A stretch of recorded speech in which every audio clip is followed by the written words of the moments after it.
Studiya qonağımız var, Milli Məclisin üzvü Bəhruz Məhərrəmov bizimlədir. Xoş gəlmisiniz Bəhruz bəy. Hər vaxtınız xeyir olsun. Başlayaq elə az öncə qeyd elədiyim Ermənistan və Rusiya münasibətlərindən. Soyuq küləklər uzun bir müddətdə əsir. Düzü, Ermənistan bəzən Simonyanın timsalında sərt mesajlar ötürür Kremlə.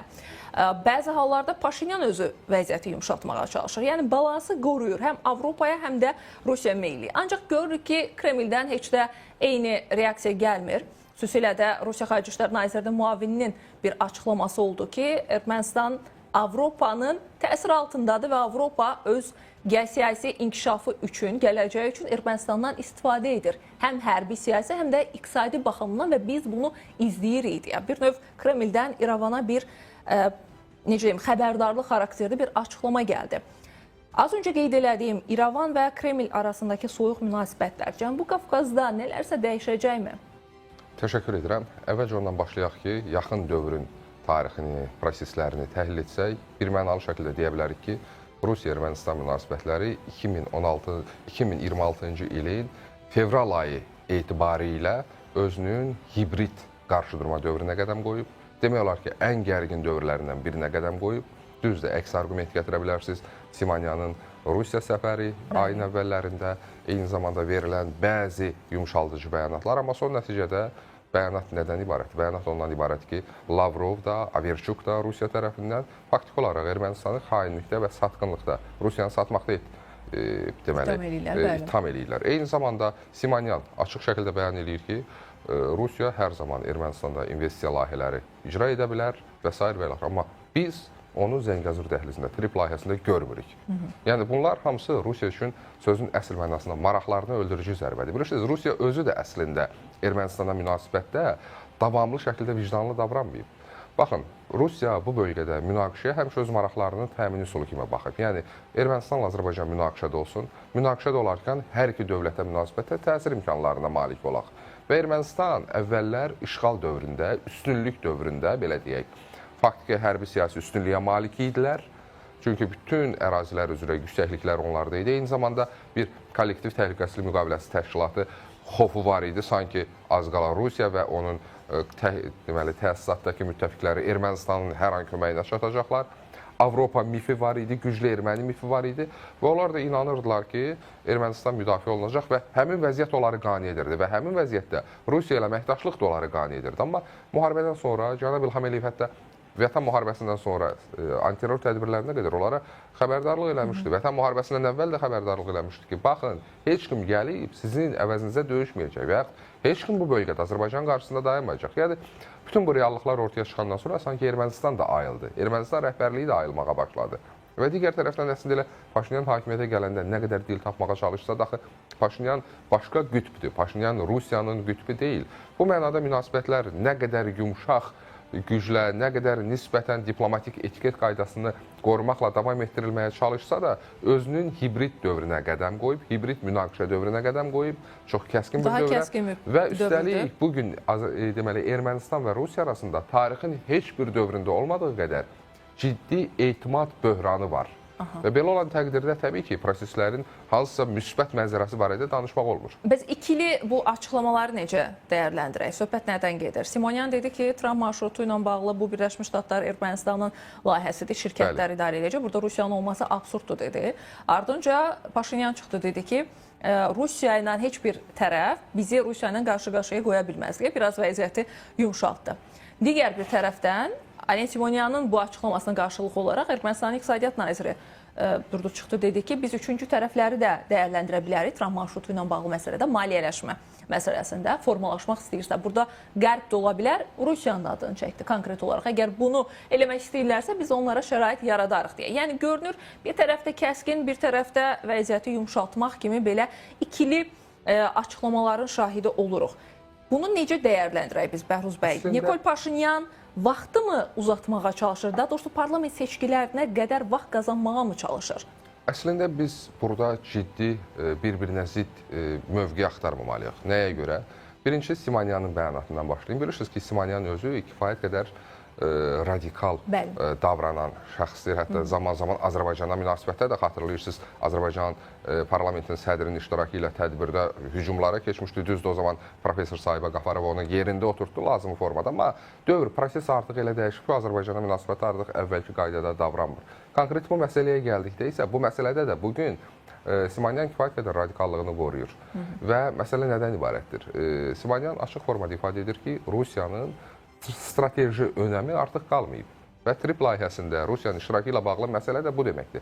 Ermənistan prezidenti də əslində bəyanatı Simonyanın bəyanatına zidd deyil. Ermənistan prezidenti, Ermənistan baş naziri üçüncü ölkələrin iştirakını dedikdə, əlbəttə burada tikinti prosesində hansısa şirkətlər iştirak edə bilər, eyni zamanda layihələndirmə məsələsində hansısa şirkətlər istifadə edə bilər.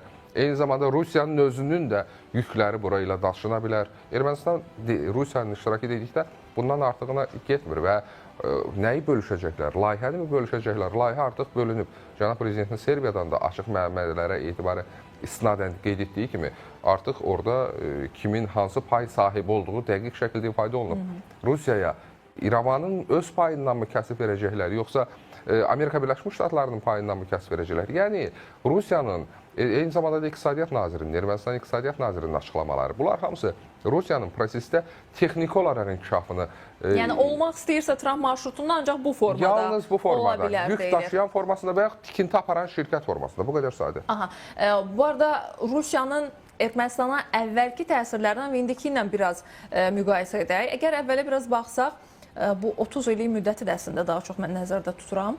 Daha çox həm təhlükəsizlik zəmanətində, həm də iqtisadi baxımdan bir növ Rusiya çıxış edirdi. İndi Qarabağ məsələsi həll olunandan sonra təhlükəsizlik məsələsinə də ehtiyac olmadı ki, elə sonra da açıqlamalar da gəldi və Rusiya hərbiçilərinin sərhədlərdən çıxarılması və s. məsələsi. İndi bir qədər sonra digər addımına da keçəcək.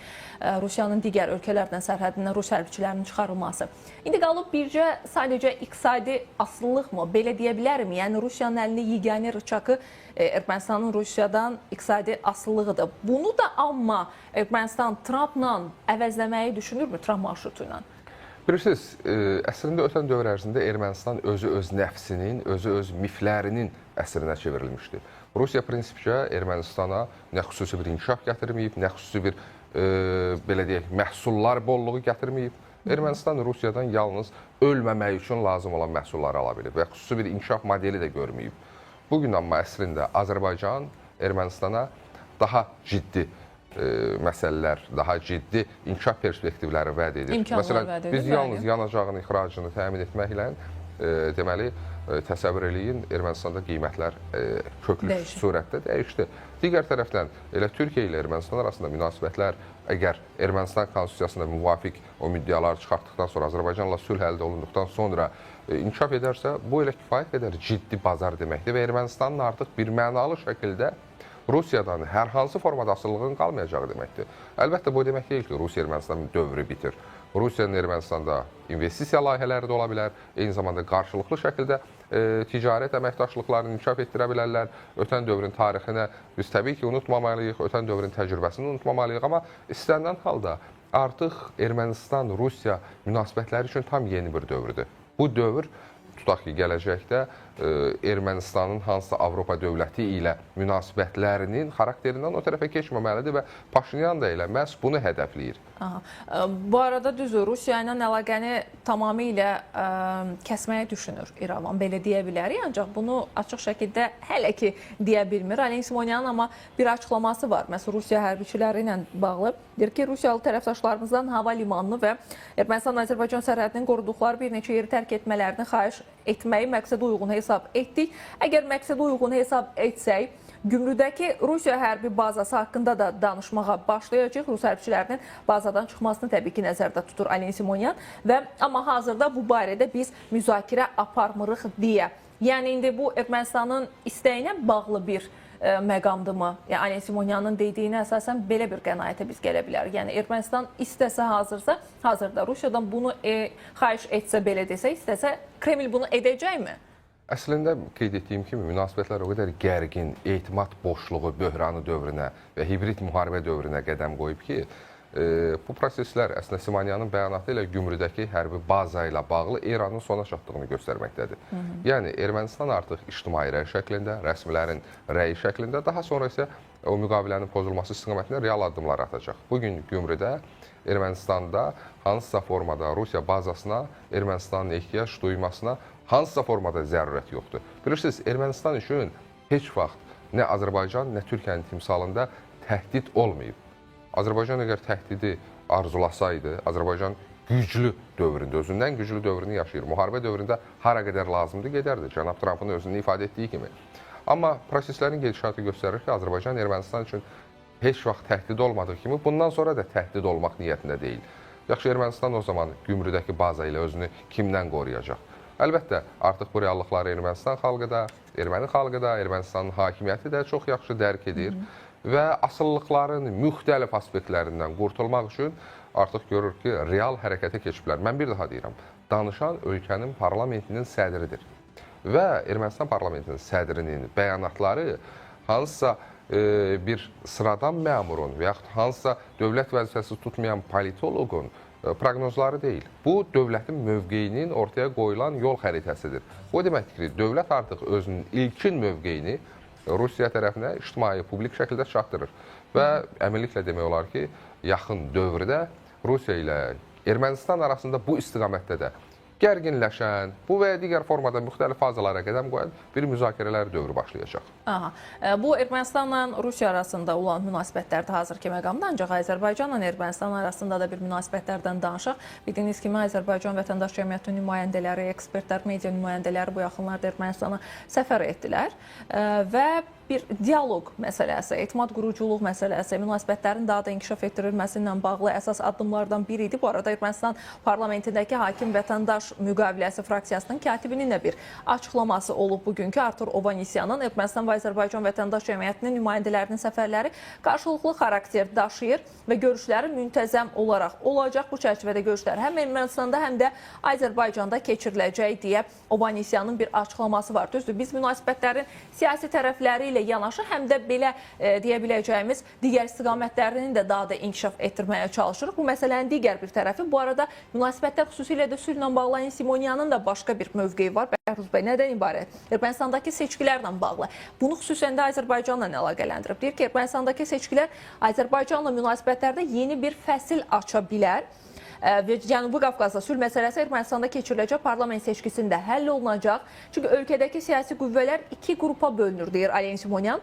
Sülh partiyası və qlobal moderatorlardan asılılığı təklif edən Müharibə partiyası deyə və 2026-cı ildə seçki keçirib yekun sülh müqaviləsinin imzalanması və müqavilənin təsdiqlənməsi yolu ilə Azərbaycanla münaqişəyə son qoymalıyıq, qələbəmizə də əminəm deyə Alen Simonyanın bir açıqlaması var. Görünən odur ki, onlar da əslində bir növ bu fikir üzərində dayanırlar ki, parlament seçkisi çox şey həll edəcək sülhlə bağlı.